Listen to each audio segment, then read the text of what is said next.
SM Store, amanah dalam muamalah.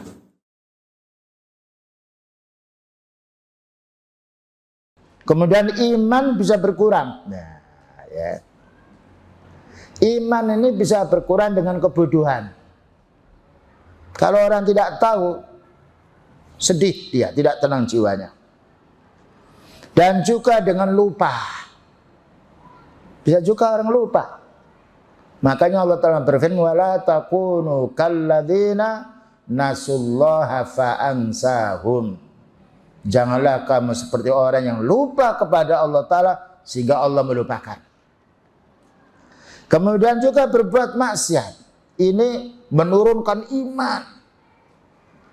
Bayangkan kita tidak menjumpai pencuri, penjahat, pembegal, lalu masuk 5 kali di masjid sholat, tidak.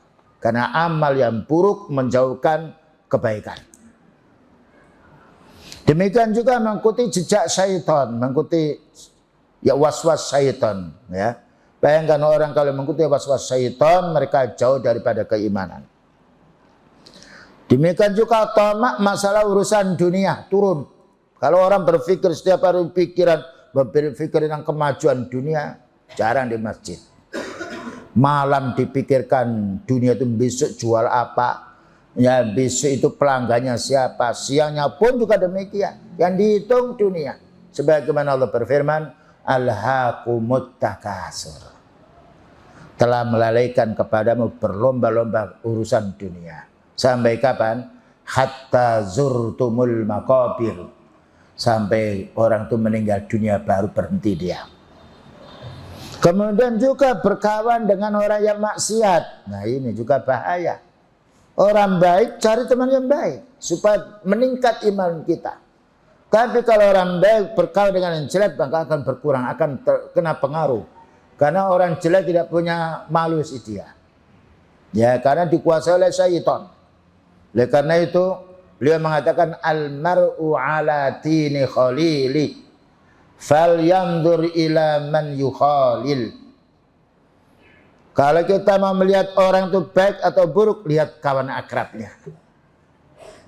Kalau kawan akrabnya orang punya ilmu, ya, atau orang punya yang sering sholat dengan orang yang sholat, akan baik sih dia. Karena baik yang seorang tergantung dengan amalnya yang baik. Baik itu singkatannya. Ringkasnya sekarang kita kembali beberapa penjelasan dari kalangan para ulama sunnah bagaimana kita mentajdid iman. Diriwayatkan oleh Imam Hakim di dalam kitab Al-Mustadrak. Bersumber salah seorang sahabat namanya Abdullah bin Amr bin Al-As.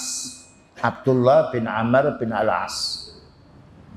Apa kata sahabat ini? Innal imana la yakhlaqu.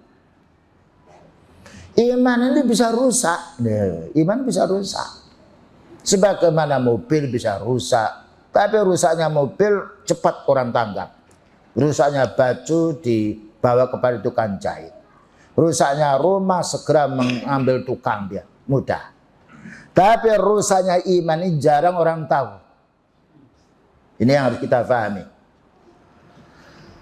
Naam. Innal imana la yakhlaqu. Iman itu akan rusak fi jawfi akhadikum, di hati kalian. Kama yakhlaqu saubu. Kama yakhlaqu saubu, seperti rusaknya baju. Bayangkan kalau baju itu rusak, sobek, kelihatan aib kita. Panu kelihatan, kudus kelihatan. Tidak bagus.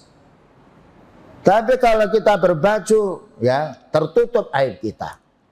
Maka sahabat ini memisalkan orang punya iman yang kuat seperti baju yang bagus yang bisa menutupi aib dirinya. Maka orang punya iman yang kuat maka dia akan terhindar dari mencuri, terhindar dari menipu, terhindar dari perbuatan-perbuatan yang jelek karena iman yang baik ini akan menjaga dirinya. Oleh karena itu dijelaskan fas'alullaha ayyujaddidal imana fi qulubikum.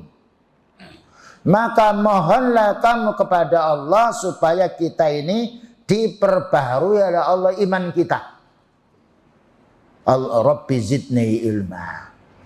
Ya Allah tambah aku ini ilmu. Rabbi zidni fahma. Ya Allah beri aku ini tambahan pemahaman din. Ya, jadi minta tambahan iman ini menjadi baiknya diri kita. Dan mudah. Minta tambahan iman mudah. Kita membaca Al-Quran difahami maknanya. Membaca hadis kita fahami maknanya, kita amalkan. Kita menuntut ilmu. Kita bertanya, bayangkan kita tanya pada orang punya ilmu, senang dia.